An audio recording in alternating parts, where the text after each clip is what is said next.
Dick Cheney's legacy today, I imagine there'll be a lot of other YouTubers and a lot of journalists and writers sharing what I'm sharing, which is it's a controversial legacy.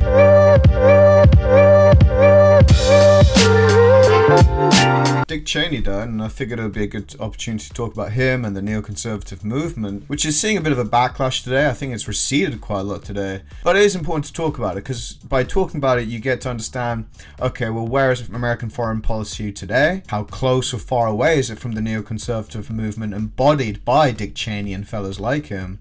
And that's what we're going to be talking about today. But before we dive into it, do make sure you hit the like button and subscribe. World Order covers all things geopolitics, macroeconomics, and tech.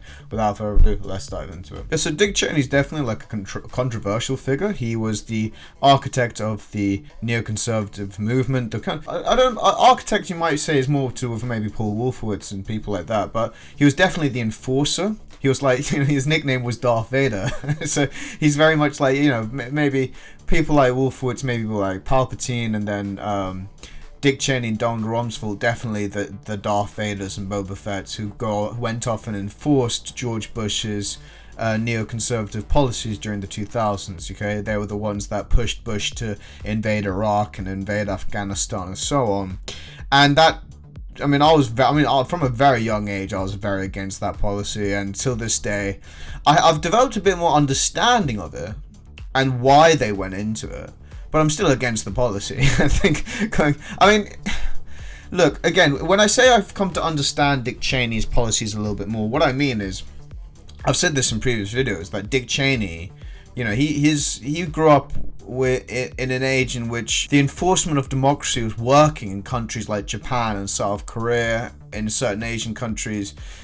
He grew up seeing it working, and then he believed it could be done in the Middle East. So, and that was a massive shortcoming.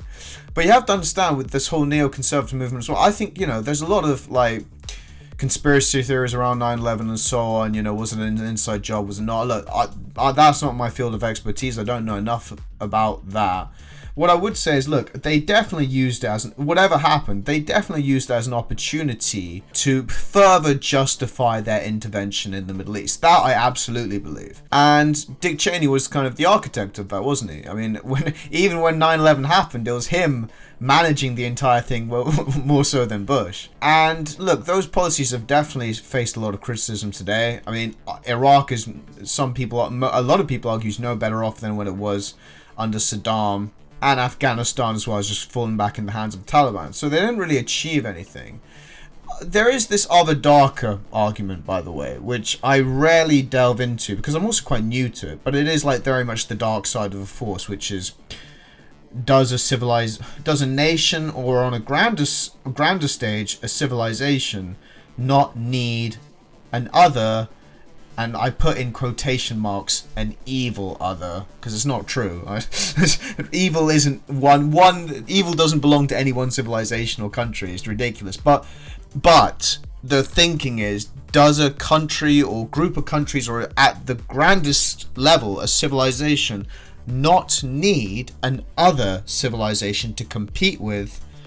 And I think Dick Cheney, if he did think like that, made the Middle East the evil other. During the 2000s, it was the Middle Eastern countries who were like the bad guys. Now, that in recent years, at least since Trump's first term onwards, the emphasis has shifted a little bit more towards China and Russia, but the Middle East is still there. America is, and again, it's important not to generalize, because America has a lot of good relations with a lot of Middle Eastern countries like Qatar, like Saudi Arabia, like Turkey, right? It's certain other Middle Eastern countries. Yeah, I'm talking about Iran, Afghanistan maybe, and a few others as well. Iraq maybe, who America is still to some extent at odds with. And it's because because countries like Iran stand up to America. You get a lot of people, by the way, standing up for Iran and the Iranian regime. And I mean, look, I am myself ethnically. I was born in the UK. I consider myself a British citizen first, and then And then my second identity would be, yeah, I'm an Iranian. I'm ethnically Iranian, even though I was born in the UK. Look, what I would say is my parents fled that regime, man. That's not a good regime. They came to this country because this country offered them democracy and opportunities in ways that that country didn't. And we're all me and my family are all very proud to call ourselves British citizens now. We identify with that more than being Iranian, because it's almost like a cerebral thing rather than a primitive emotional thing when we identify it that way. It would be foolish to say we're not Iranian. We are. We want the best for that country. And if that country had been democratic, I would have been in that country right now, not in this country. So it's a bit of a tough one. On paper, Dick Cheney actually might be doing a lot of countries a favor, especially a country like Iran, right? You want to go over there, turn it into a democracy, and then as a result, the people have much higher standards of living. Generally, in democracies, that's a fact. I mean, that's what happens. So on the one hand, I'd actually in some ways be up for a Dick Cheney, but on the other hand, when you look at how his policies were implemented in places like Iraq and Afghanistan and so on, well then it suddenly makes for a much murkier picture. Those countries are no better off, and this is the thing. People like Fukuyama were originally neocons, man, and even they backed away from the movement after a while because they saw how atrociously enforced those policies became. You know, hundreds of thousands of people in Iraq and Afghanistan were killed in that war, not to mention the tens of thousands of Americans as well. Neoconservatism, yeah, or liberal internationalism, enforced liberal internationalism is on a downward trajectory. It's got a bit of a bad rep these days. Dick Cheney's legacy today, I imagine there'll be a lot of other YouTubers and a lot of journalists and writers sharing what I'm sharing, which is it's a controversial legacy. His legacy will definitely be in the dark right now. It'll be like a dark shadow area, like in Simba and Lion King. Dick Cheney's legacy today will probably be at its lowest. Maybe in 50, 100, maybe in 100 years' time or something, people will look back on him and see him as a bit of a champion. It's too early to tell, right? I mean, was the whole neoconservative movement the end of who? Neoconservatives are like the enforcers of the end of history. They're like ruthless end of history enforcers, right? Trying to spread democracy to the world, trying to expand free markets and so on, and free flow of migration throughout the world.